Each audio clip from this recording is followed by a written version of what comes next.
இஸ்ரவேல் நாட்டில் ஒரு காலத்தில் மக்கள் சவுலை ராஜாவாக பெற்றிருந்தார்கள். ஆனால் அவர் ஆண்டவரின் வழியில் நடக்காததால் ஆண்டவர் அவரை நிராகரித்தார்.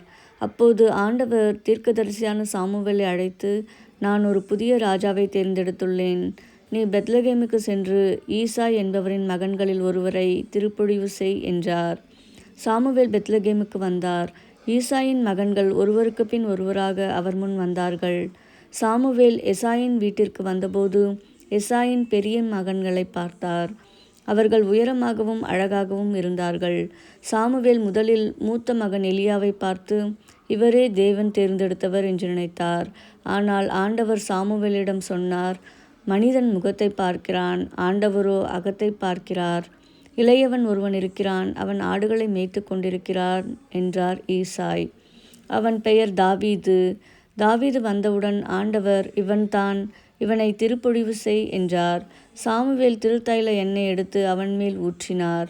சில நாட்கள் கழித்து சவுலின் மனம் கலங்கிய போது தாவீது தனது யாழை வாசித்து அவருக்கு அமைதி அளித்தான். சிறிது காலத்திற்கு பிறகு பெலிஸ்தியரின் வீரன் கோலியாத் என்பவன் இஸ்ரவேல் வீரர்களை பார்த்து, உங்களில் ஒருவன் என்னுடன் சண்டையிட வாருங்கள் என்று சவால் விடுத்தான். ஆனால் எல்லோரும் அவனை கண்டு பயந்தார்கள். அப்போது தாவீது, நான் அவனுடன் போரிடுவேன் என்று முன்வந்தான். அவன், நீ பட்டயத்தோடும் ஈட்டியோடும் வருகிறாய், நானோ சேனைகளின் கர்த்தருடைய நாமத்தில் வருகிறேன் என்று கூறி ஒரு கல்லை கவனில் வைத்து சுழற்றி கோலியாத்தின் நெற்றியில் அடித்தான். அந்த மாபெரும் வீரன் தரையில் விழுந்தான். இந்த வெற்றியால் மக்கள், சவுல் 1000 கொன்றான், தாவீது 10,000 என்று பாடினர்.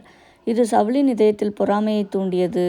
ஆனால் சவுலின் மகன் யோனத்தான் தாவீதின் மீது அன்பு கொண்டு அவருடன் உடன்படிக்கை செய்தான்.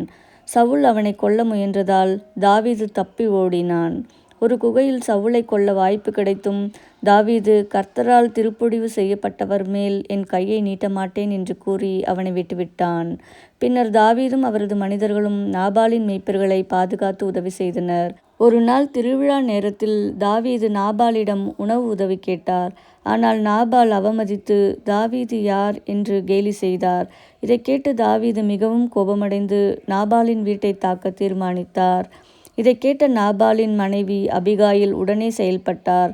அவர் அப்பம், திராட்சை ரசம், இறைச்சி, திராட்சை உலர்பழம், அத்திப்பழம் போன்றவற்றை எடுத்து தாவீதிடம் சென்றார். அவர் தாழ்மையுடன் தாவீதின் கால்களில் விழுந்து தன் கணவரின் தவறுக்கு மன்னிப்பு கேட்டார். நாபாலின் மனைவியான ஞானமுள்ள அபிகாயில் பணிவுடன் வந்து தாவீதை தடுத்து இரத்தப்பழிக்கு விலக்கினாள். இறுதியில் சவுல் போர்க்களத்தில் மரித்தான். ஆனால் தாவீதோ பொறுமையுடன் காத்திருந்து கர்த்தரின் சித்தத்தால் ராஜாவாக உயர்த்தப்பட்டான்.